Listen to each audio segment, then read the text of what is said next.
잠시 기도드리겠습니다. 고맙습니다. 하나님, 저희에게 다시 한번 수요 예배를 허락하여 주시고 하나님의 말씀을 나눌 수 있는 은혜를 허락하여 주심을 감사합니다. 우리 사랑하는 성도들이 이 말씀을 통하여서 능력을 갖출 수 있도록 주께서 은혜 베풀어 주시고 힘 더하여 주시옵소서. 감사드리옵고 거룩하신 예수님의 이름으로 기도하옵나이다. 아멘. 우리 옆에 분들하고 사랑하며 축복한다고 인사하겠습니다. 사랑하며 축복합니다. 사랑하며 축복합니다. 우리가 읽은 디모데후서 3장은 너무나도 유명한 말씀입니다. 많은 사람들이 즐겨 암송하는 구절이 들어있는 본문입니다. 여러분 잘 알고 있는 16절이 바로 그 말씀입니다. 모든 성경은 하나님의 감동으로 된 것으로 교훈과 책망과 바르게 함과 의로 교육하기에 유익하니라는 말씀입니다. 여러분 너무나도 귀한 말씀이고 우리가 너무나도 잘 알고 암송하는 말씀이라고 생각되어집니다. 그러나 저는 16절뿐만 아니라 여러분들이 17절까지도 함께 암송했으면 좋겠습니다. 여러분 17절의 말씀이 이는 하나님의 사람으로 온전하게 하며 모든 선한 일을 행할 능력을 갖추게 하려 함이라 라고 이렇게 말씀하고 있는데 이 17절 말씀을 여러분들이 함께 암송할 수 있기를 주님의 이름으로 축복합니다. 자세한 본문의 설명은 잠시 후에 하겠습니다. 디모데후서는 별칭이 있습니다. 그것은 목회 서신이라는 별칭입니다. 이 편지가 쓰일 당시는 로마의 핍박이 최고의 절정에 다다랐을 때입니다. 바울은 붙잡혀 로마 지하의 감옥에 있습니다. 그런 바울은 후배 목회자 디모데에게 권면하고 있는 편지를 보냅니다. 바로 이것이 목회 서신입니다. 일차적으로 바울은 디모데에게 목회적 권면을 하기 위해 이 편지를 쓰고 있습니다. 2차적으로는 이 편지를 디모데뿐만 아니라 당시 디모데와 함께 신앙생활을 하고 사역을 감당했던 그리스도인들이 읽고 목회적 마음을 가지고 목회자 디모데를 돕기 위해 기록된 편지입니다. 바울이 디모데를 잘 알고 있었다는 증거가 있습니다. 디모데후서 1장 5절의 말씀입니다. 제가 읽어드리겠습니다. 이는 내 속에 거짓이 없는 믿음이 있음을 생각함이라. 이 믿음은 먼저 내 외조모 로이스와 내 어머니 유니게 속에 있더니 내 속에도 있는 줄을 확신하노라 라고 이렇게 기록한 디모데후서 1장 5절을 통하여서 바울은 디모데를 너무나도 잘 알고 있었던 것을 우리는 보게 되어집니다. 바울은 한 사람의 동역자를 만나서 그와 함께 사역을 하는 동안에 그 사람의 모든 것을 정확히 파악했던 것 같습니다. 그 사람의 근황은 어떠한지, 가정 형편은 어떠한지, 부모는 누구이며 어디서 살고 무엇을 하며 살아가는 사람들인지를 너무나도 정확히 파악하고 있었던 세심함을 가지고 있던 사람이었던 것 같습니다. 목회자가 자신의 모든 것을 파악하고 있다면 어느 누가 싫어하겠습니까? 바울은 사람들의 그런 마음을 정확히 이해하고 있었습니다. 노년을 보내는 바울, 자신이 목회했던 모든 것을 정확히 기억하면서 후배 목회자 디모데에게 그리고 그를 돕는 사랑하는 그리스도인들에게 어떤 마음을 가지고 사역해야 하는지를 알려주고 있습니다. 먼저 바울은 말세적 위기를 당하고 있는 그 사람들에게 경계를 하고 있습니다. 이 말세적 위기를 이야기하는 것은 그것을 가지고 이제 10절로 17절의 말씀을 교훈하고자 하는 의도를 가지고 있습니다. 여러분 먼저 3장 1절을 좀 보시면 이렇게 기록하지요. 너는 이것을 알라 말세에 고통하는 때가 이르러 라고 이렇게 기록되어지고 있습니다. 이것은 말 그대로 마지막 때를 의미합니다. 마지막이 되면 우리가 생각하기에 예수님이 다시 오셔서 우리를 좋은 곳 천국으로 인도하실 것이라 생각할 수 있습니다. 그러나 천국이 오기 전에 먼저 우리에게 다가올 것이 있다라고 바울은 이야기합니다. 그것은 바로 고통하는 때가 다다를 것이다 라고 이렇게 이야기하는 것이지요. 신음하는 때가 온다는 것입니다. 왜 고통의 때이며 신음소리가 끊이지 않는 신음의 때일까요? 2절로 5절이 그것을 보여주고 있습니다. 마지막 때에 일어날 현상들인데 19가지의 죄들을 낱낱이 고백하고 있습니다. 여러분 저는 이렇게 많은 죄가 이 짧은 구절에 들어있는지를 미처 몰랐었습니다. 설교를 준비하면서 숫자를 세보니까 총 19가지가 기록되어져 있습니다. 2절을 보십시오. 사람들이 자기를 사랑하며 돈을 사랑하며 자랑하며 교만하며 비방하며 부모를 거역하며 감사하지 아니하며 거룩하지 아니하며라고 말하며 2절에서만 8가지입니다.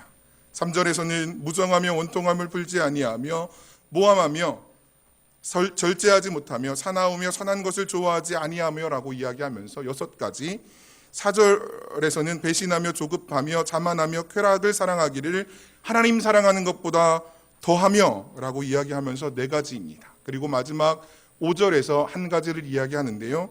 경건의 모양은 있으나 경건의 능력은 부인하니 이 같은 자들에게서 내가 돌아서라라고 이렇게 권면해주고 있습니다.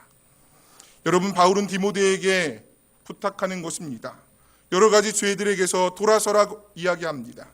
그런데 마지막 말씀이 저의 가슴을 뒤집어 놓고 휘저어 놓았습니다. 여러분, 경건의 모양은 있으나 경건의 능력은 없다라고 이야기하는 이 말이 우리들에게 그냥 지나치지 않았으면 좋겠습니다. 사랑하는 여러분, 이 말씀이 여러분들 가슴을 휘저어 놓으며 여러분들이 이제 남은 기간 동안, 여러분들이 남은 인생 동안 하나님 앞에 신앙생활 하시면서 하나님, 내가 경건의 능력을 가지고 신앙생활할 수 있도록 도와주십시오라고 기도하시면서 신앙생활할 수 있기를 주님의 이름으로 부탁드립니다. 여러분, 그렇다면 경건의 모양은 있으나 경건의 능력이 없다라고 사도 바울이 이야기하는데, 경건의 모양이 무엇입니까? 예배에 나와서 시간 아멘 아멘 하면서 모양을 가지고 앉아 있는 것, 그리고 기도 시간이 되면 아름다운 미사어구를 사용하여서 사람들이 듣기에 좋은 기도를 드리는 것, 시간 헌금을 준비하여 아름다운 예물이라고 이야기하며 하나님 앞에 예물을 드리는 것, 이런 것들이 어쩌면 경건의 모양일 수 있다는 것입니다. 여러분, 그 안에 하나님의 마음이 없다면, 내가 하나님을 경외하고 하나님을 신뢰하고 하나님을 높여드리는 마음이 없다면 그것은 경건의 모양이 아닐까 생각해 봅니다. 여러분, 우리가 늘 예배의 자리에 나옵니다. 우리가 늘 하나님 앞에 예배합니다. 헌금을 드립니다. 기도를 드립니다. 그러한 것들이 모양이 되어지지 않기를 주님의 이름으로 축복합니다. 왜 경건의 모양만 있습니까? 온전히 하나님의 능력을 구하지 않기 때문입니다. 자기의 소견에 옳은 대로 행하기 때문에 경건의 능력이 사라져 버렸습니다. 그렇다면 여러분, 경건의 능력이 무엇이겠습니까? 이 능력은 하나님께서 우리 인간들을 구원하실 수 있는 하나님의 능력입니다. 구원하는 능력입니다. 세상 사람들은 모양과 껍데기는 가지고 있지만 구원하는 능력은 없습니다. 그 구원하는 능력은 오직 하나님 한 분만이 우리에게 주실 수 있다는 사실을 여러분들이 기억할 수 있기를 바랍니다. 바울은 그들에게서 내가 돌아서라라고 이렇게 단호하게 이야기합니다. 껍데기만 가지고 있는 사람들, 모양만 가지고 있는 그러한 허울 뿌린 사람들 앞에서 내가 돌아서서 온전히 하나님의 능력을 갖춘 그러한 사람들과 함께 신앙생활 했으면 좋겠다라고 그렇게 권하고 있는 것입니다. 아들과 같았던 후배 목회자 디모데에게 경건의 모양만 있는 자들에게서 돌아서서 경건의 능력을 갖춘 무리들과 함께 나아갈 것을 당부합니다. 우리 모두는 구원의 능력을 가지고 늘 예수 그리스도 앞에서, 하나님 앞에서 그렇게 신앙생활할 수 있는 우리 모두가 되었으면 좋겠습니다. 바울은 당시 여자들이 배우지 못한 것을 통하여서 거짓 교훈과 거짓 배움에 빠져 있다는 것을 잘 알고 있었습니다. 그것을 6절에서 설명하고 있지요. 바울은 욕심에 이끌려 헛된 배움에 빠져서는 안 됨을 알려주고 있습니다. 여러분, 6절의 말씀을 좀 보시면 이렇게 이야기합니다. 그들 중에 남의 집에 가만히 들어가 어리석은 여자를 유인하는 자들이 있으니 그 여자는 죄를 중히 지고 여러 가지 욕심에 끌린 바 되어 라고 이렇게 기록되고 있습니다. 사람들이, 특별히 여자들이 배우기를 좋아했던 것 같습니다. 당시에 바울이 사역하던 그 모습 가운데 그런 것들이 있었던 것 같습니다. 그런데 그들이 배우는 것에 열심하기보다는 자기의 욕심에 끌려서 배움의 자리로 나아갔던 것 같습니다. 그렇기 때문에 그것은 7절에 항상 배우나 끝내 진리의 지식에 이를 수 없다라고 기록되어지는 것을 보면 우리가 알 수 있습니다. 욕심에 이끌려서 배우면 안 됩니다. 하나님께 이끌려서 배워야 합니다. 그럴 때 우리가 끝까지 진리로 나아갈 수 있다는 사실을 여러분들이 기억할 수 있기를 바랍니다. 그 이야기를 하면서 이제 외경에 등장하는 두 인물을 이야기합니다. 얀네와 얀브레라는 인물인데요. 이 인물은 구약성경 출애굽기 7장 11절에 등장하는 마술사와 술사가 바로 그들이라고 성경학자들이 이야기합니다. 모세가 바로 왕 앞에 서게 되었습니다. 그리고 바로 왕 앞에서 이스라엘 백성들을 출애굽시켜 줄 것을 설득하고 있습니다. 그러면서 그가 기적을 베풀었습니다. 그랬더니 그 얀네와 얀부레라는 마술사와 술사들도 동일하게 그렇게 능력을 행하였습니다. 그런데 그들에게 있었던 능력은 그들이 행할 수 있는 자신들의 것이었습니다. 모세의 능력은 하나님께서 모세에게 부여해 주셨던 능력이었지만 그들이 가지고 있었던 마술사와 술사가 가지고 있었던 것은 경건의 모양뿐이었던 것을 여러분들이 기억하실 수 있기를 바랍니다. 사도 바울은 그것을 이야기하면서 다시 한번 너희들이 경건의 모양을 갖추는 것이 아니라 경건의 능력을 갖추고 하나님 앞으로 나아가기를 그렇게 권면하고 있다는 사실을 우리가 기억하기를 바랍니다. 사랑하는 여러분, 바울은 그들의 모든 것들은 마지막에 어리석음으로 드러나게 될 것이다 라고 그렇게 이야기해 줍니다. 우리가 거짓 것들에 속지 말 것을 간절히 바람으로 우리에게 알려줍니다. 거짓 것들에 속지 않고 경건의 능력이 있는 삶을 사는 것은 만만한 일이 아닙니다. 결코 쉬운 일이 아닙니다. 바울은 자신의 이야기를 통하여 그 일들이 쉽지 않음을 우리에게 알려주고 있습니다. 여러분 10절로 12절의 말씀인데요. 그 가운데 12절을 좀 보시겠습니까?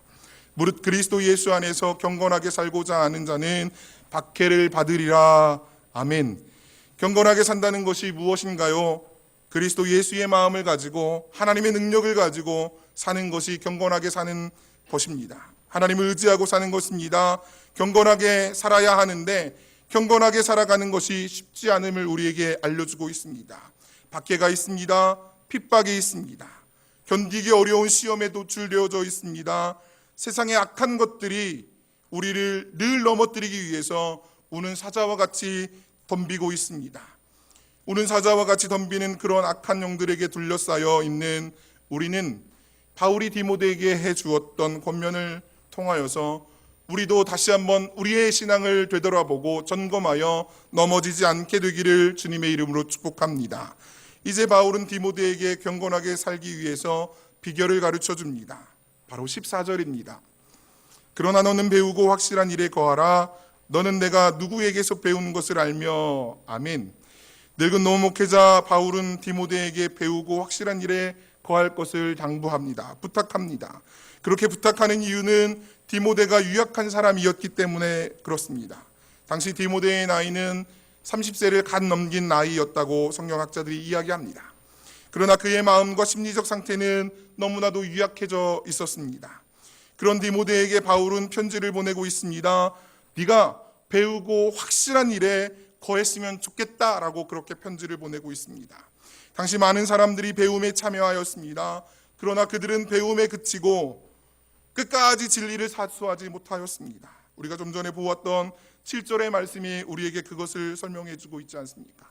여러분 다시 한번 7절의 말씀을 좀 보시겠습니까? 항상 배우나 끝내 진리의 지식에 이를 수 없느니라. 우리가 욕심을 가지고 나아갈 때 끝까지 나아갈 수 없다는 사실을 우리가 기억하고 우리가 오직 하나님께서 나에게 주시는 은혜로 말미암아 하나님의 말씀의 배움의 자리에 나아가서 그 말씀들을 붙잡고 나아갈 수 있기를 주님의 이름으로 축복합니다. 사랑하는 여러분, 현대인들은 배움의 홍수 속에 빠져 있습니다. 인터넷만 켜기만 하면 배울 수 있는 자리가 얼마나 많은지 모릅니다. 옛날에 비하면 지금은 많은 사람들이 너무나도 똑똑해졌습니다. 그런데 그 사람들이 똑똑해지면 똑똑해질수록 삶은 더 강팍해지고 어려워지는 것 같습니다. 사람들이 처음 컴퓨터를 발견했을 때 환호했습니다. 그런데 지금 그 컴퓨터를 사용하는 많은 사람들이 컴퓨터 중독에 빠져서 허덕이고 있지 않습니까? 어쩌면 이것이 참으로 우리에게 컴퓨터가 좋은 것을 가져다 준 것이 확실하지만 한편으로 안 좋은 것도 가져다 준 것 역시 확실한 겁니다. 이렇게 세상의 지식은 때로 우리를 윤택하게 하지만 우리를 옥조와 매는 것 같기도 합니다. 사랑하는 여러분, 바울은 말합니다. 이 배움은 진리의 말씀 성경을 이야기하고 있습니다. 성경은 우리를 온전히 인도할 것입니다. 사도 바울은 자신의 아들 같은 후배 목회자에게 진심으로 조언을 해주고 있습니다. 믿음에 굳게 서기를 진심으로 바라고 있습니다. 그러면서 하나의 스토리를 말합니다. 그것은 우리가 앞에서 읽은 11절에 나오는 말씀인데요. 11절 박해를 받음과 고난과 또한 안디옥과 이고니온과 루스드라에서 당한 일과 어떠한 박해를 받은 것을 내가 과연 보고 알았거니와 주께서 이 모든 것 가운데서 나를 건지셨느니라 라고 이렇게 이야기하는 그 말씀을 통하여서 알 수 있습니다. 이 말씀은 사도행전 13장 42절로 52절에 잘 설명하고 있는 말씀입니다. 바울과 바나바의 1차 전도 여행 중 있었던 사건입니다. 성경학자들은 바울과 바나바가 이고니온과 루스드라에서 복음을 전하던 그 시기에 디모데를 만났을 것이다 라고 이야기합니다. 그리고 디모데가 루스드라 시민이었다는 것을 우리가 성경학자들이 이야기하는 것을 빌려서 보게 되어진다면 그가 그곳에서 바울이 행하였던 모든 일들을 보았을 것이라는 것을 우리가 추측할 수 있습니다. 바울은 루스드라에서 어려움을 당하였습니다. 그 어려움을 디모데가 보았습니다. 여러분, 사도행전 13장 50절을 제가 읽어드리겠습니다. 이에 유대인들이 경건한 귀부인들과 그 신의 유력자들을 선동하여 바울과 바나바를 박해하게 하여 그 지역에서 쫓아내니 라고 이렇게 기록합니다. 우리가 읽고 있는 사도행전에서는 뉘앙스가 정확하지 않습니다. 한번 생각해 보십시오. 여자들이 그것도 귀부인들과 유력자들을 선동하여서 바울과 바나바를 박해하였습니다. 거기에서 그치는 것이 아니라 다른 곳으로 피하였지만 그곳에서도 마찬가지로 핍박과 어려움이 있었습니다. 그런 모든 것을 목격했던 제자 디모데에게 바울은 교훈을 해주고 있습니다. 비록 내가 어려움을 당하고 박해와 핍박 그리고 고난을 당하였지만 그 상황 속에서 나를 건지신 것은 주님이셨다라는 사실을 기억하라라고 선포해주고 있습니다. 그리고 다시 한번 강조합니다. 그리스도 예수 안에서 경건하게 삶을 살아가고자 하는 자는 박해를 받을 것이다 라고 그렇게 강조해서 설명해주고 있습니다. 왜 이렇게 박해를 받겠습니까? 이것은 비단 1세기 당시에만 있는 일이 아닌 것 같습니다. 오늘날 이 시대를 살아가는 저와 여러분에게도 이 일들은 있습니다. 기독교는 점점 힘이 쇠퇴해지고 있습니다. 진리의 종교 기독교가 그 힘을 잃어버리고 이단 사설들이 난무해지고 있습니다. 거짓 교사들이 판을 치고 있습니다. 만이교라고 불리던 신천지가 득실거리고 있습니다. 신계숙이라고 이름하는 사람이 자신이 재림주라고 이야기하고 있고 구원파인 박옥수는 계속해서 체육관을 통하여서 성경 강해를 한다고 이야기하며 우리를 움켜싸고 있는 시대입니다. 왜 이런 사람들이 득실거리는 것입니까? 그것은 저와 여러분들이 그리스도 예수 안에서 능력을 상실했기 때문이 아닐까 생각해 봅니다. 교회의 지도자들이 잘못했기 때문에 그렇습니다. 교회의 지도자들이 잘못됐다는 것은 목회자는 목회자로서, 장로는 장로로서, 권사는 권사로서, 집사는 집사로서 모든 성도들이 자기의 직책에서 온전히 하나님의 능력을 발휘하지 못하였기 때문이 아닐까 생각해 봅니다. 둘째는 교회 안에 온전한 신학이 없기 때문이라고 생각합니다. 교회 안에서 신앙과 신학은 함께 움직여야 한다라고 생각합니다.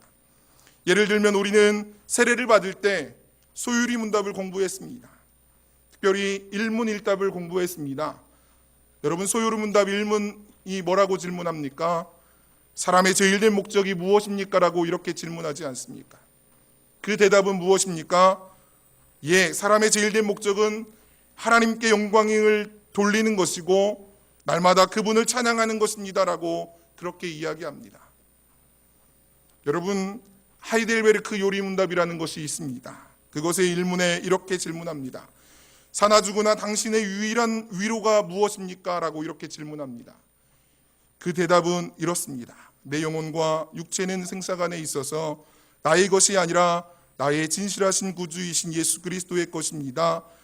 예수는 자신이 흘린 피의 대가로 나의 모든 죄를 다 갚아주셨고 악한 권세에서 나를 완전히 구원하여 주셨습니다. 그는 하늘에 계시며 아버지의 뜻이 아니면 머리털 하나라도 떨어지지 않게 보호하시며 나에게 모든 것이 합력하여 선이 되도록 보호하십니다. 따라서 성령을 통하여 그는 나에게 영생을 보증하시며 이후로 온 마음을 다하여 기꺼이 그를 위해 살도록 준비시켜 주십니다. 라고 이렇게 대답하고 있습니다. 여러분, 온전히 예수 그리스도를 믿는 그 믿음을 가지고 끝까지 삶을 살아갈 수 있도록 우리를 붙들어주고 있다는 것입니다. 우리가 하나님께 온전히 영광을 돌려야 하는 이유가 바로 여기에 있다는 것입니다. 날마다 그분을 찬양하는 삶이 바로 이유가 여기에 있다는 것입니다. 저는 이러한 신학이 교회 안에 없기 때문에 이단 세력이 우리에게 다가올 때 우리가 속수무책 넘어질 수밖에 없다고 생각합니다. 여러분, 우리 교회의 올해 표어가 무엇입니까? 제자되어 주님을 섬기는 교회 아닙니까? 여러분, 양쪽을 좀 보시면서 한번 읽어주시겠습니까? 시작. 여러분, 제자되어 주님을 섬기는 교회, 그 제자됨이 우리에게 있을 때 바른 신앙을 배울 수 있고 바른 신학을 배울 수 있지 않을까 생각합니다. 사랑하는 여러분, 바울은 후배 목회자 디모데에게 믿음에 굳게 서서 목회자로서 역할을 감당할 것을 이야기하고 또 주변에 있었던 그리스도인들에게 여러분들이 그리스도인으로서 아름답게 삶을 살아가야 한다는 것을 당부해 주고 있습니다. 앞에서도 이야기했지만 디모데는 외할머니와 어머니로부터 믿음을 물려받았습니다. 신앙교육을 받았습니다. 철저한 가정교육을 통하여서 신앙을 물려받은 디모데에게 노 목회자 바울은 다시 한번 부탁합니다. 너는 배우고 확실한 일에 거하라 라고 당부하고 있습니다. 배움이라는 것은 평생을 해야 하는 것 같습니다.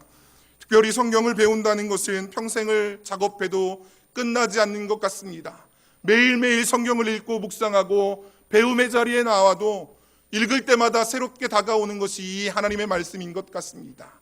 그렇기 때문에 여러분들이 교회에서 우리가 성경 공부합니다, 배움의 자리가 열려 있습니다라고 이야기할 때마다 여러분들이 저는 지난번에 배웠습니다, 저는 예전에 다 했습니다라고 이야기하기보다는 여러분들이 누구보다도 앞장서서 나오셔서 하나님의 말씀을 배우고 그 믿음에 굳게 서서 우리가 나아가야 될 줄로 믿습니다. 디모데는 어려서부터 성경을 배웠고 알았습니다. 특별히 성경의 말씀을 통하여 그리스도 예수를 믿는 믿음으로 구원에 이르는 지혜가 있다는 사실도 알았습니다. 그리고 그가 신실하게 하나님을 섬겼습니다.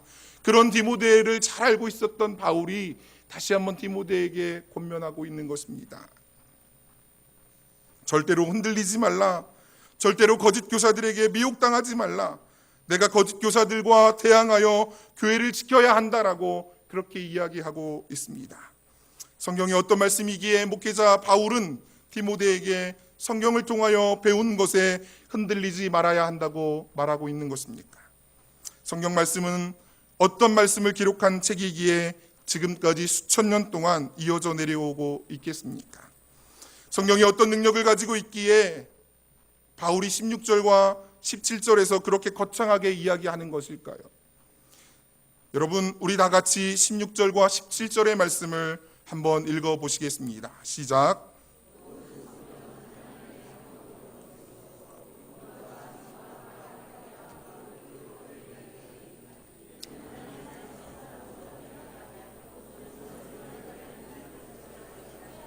아멘.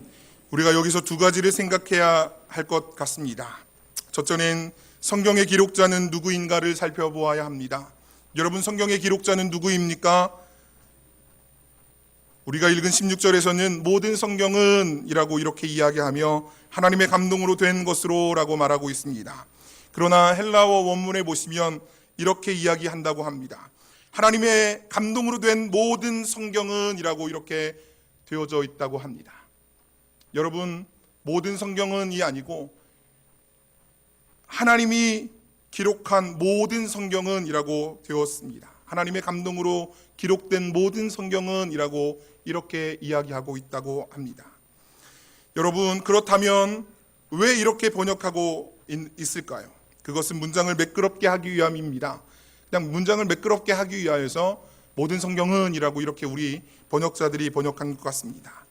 어쨌든 중요한 것은 주어가 하나님이라는 것입니다. 하나님이 성경을 기록했다는 것이고, 그 하나님이 모든 성경을 기록해서 우리를 교훈하고 책망하고 우리를 바르게 하고 의로 교육하기에 유익하다라고 그렇게 말씀해주고 있습니다. 그것이 바로 두 번째로 우리가 생각해야 할 성경이 기록된 목적입니다. 성경이 기록된 목적은 우리의 삶의 유익을 가져다 주기 위함입니다. 먼저 우리를 구원에 이르는 지혜가 있게 하기 위함입니다. 성경은 모든 믿는 자를 교훈합니다. 책망합니다. 바르게 합니다. 의로 교육합니다. 이 모든 것을 하기에 성경은 참으로 유익합니다라고 16절에 기록하고 있습니다. 이제 더 중요한 사실은 17절입니다.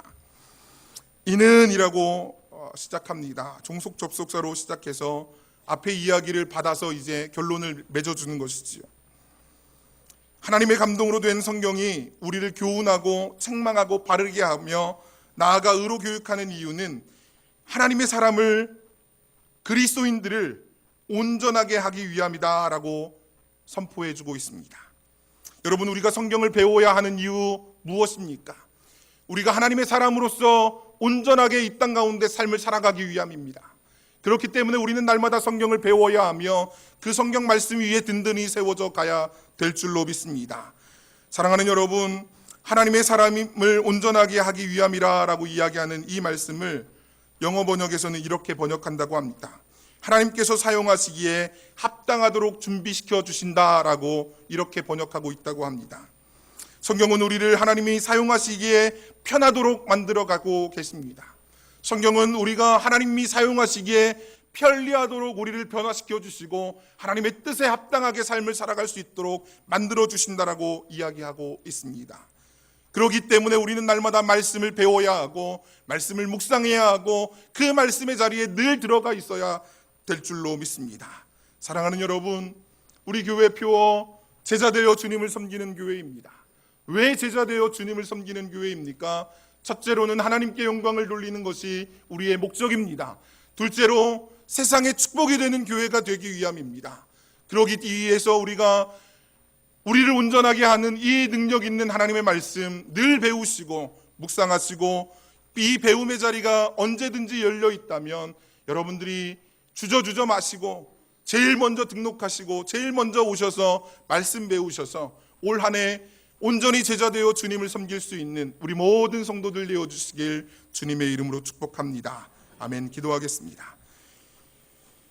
하나님 감사합니다. 오늘도 우리에게 말씀해 주시니 감사합니다. 우리가 온전하게 하나님의 말씀을 배울 수 있도록 주님 도와주시옵소서.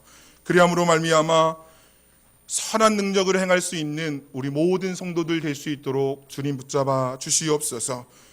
2014년도 제자되어 주님을 섬기는 교회라는 주제를 가지고 우리가 달려갑니다.